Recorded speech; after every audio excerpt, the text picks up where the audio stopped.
Hello friends, मैं हूं सुनीता। मेरे चैनल हिंदी लोकगीत में आपका स्वागत है। मैं आज बेटा विवाह गीत सुनाने जा रही हूं। अगर ये वीडियो पसंद आए तो प्लीज़ लाइक कमेंट सब्सक्राइब करें और सब्सक्राइब के बगल में बेल आइकन है उसे प्रेस करना ना भूलें, जिससे कि मेरे नए वीडियो की नोटिफिकेशन आपको मिलती रहे। पूर्व पश्चिम एक बाबा के पोखरवा हो, पुराइन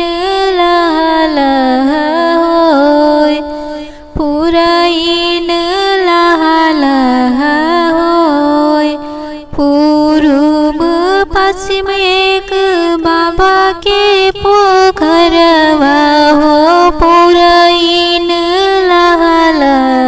होय, पुराइन होय। तहवा कवन दुल्हा धोतिया का चारेले, पूछेली कवन देई बात, पूछेली कवन देई बात।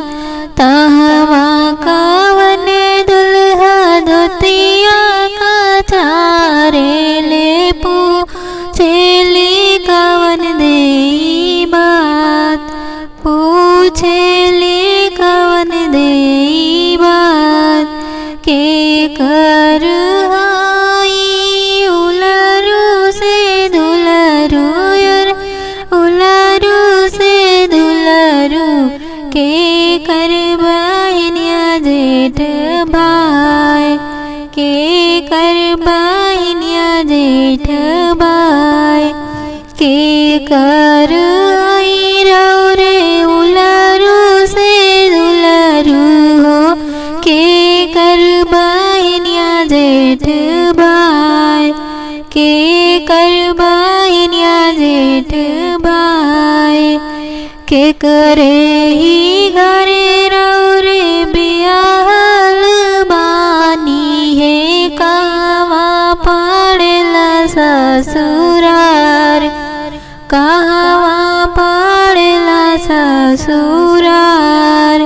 के करे ही घरे रौरे बियाहल बानी है, कहवा पड़ेला ससुरार, कहवा पड़ेला ससुरार। अम्मा के हई हम उलरू से दुलरू, अपनी बहनिया जेठ भाई, अपनी बहनिया जेठ भाई। अम्मा के हई हम उलरू से दुलरू हो, अपनी बहनिया जेठ भाई, अपनी बहनिया जेठ भाई। बहिन बाबा मोर बिया न कैलियो, कतहु न पड़े ससुरार, कतहु न पड़े ससुरार। बहिन बाबा मोर बियाह नहीं कैली हो, कतहु न पड़े ससुरार, कतहु न पड़े ससुरार। इतना वचन जब सुनेली सीता रानी, लहंगा उठली जहराय, लहंगा उठली जहराय।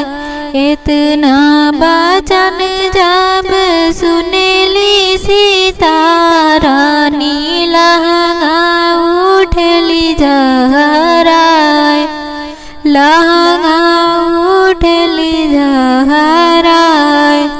जो बर बाबा सब नगर खोजत है, सो बर गंगा नहाय, सो बर गंगा नहाय। जो बर बाबा सब नगर खोजत है, सो बर गंगा नहाय। सोबर गंगा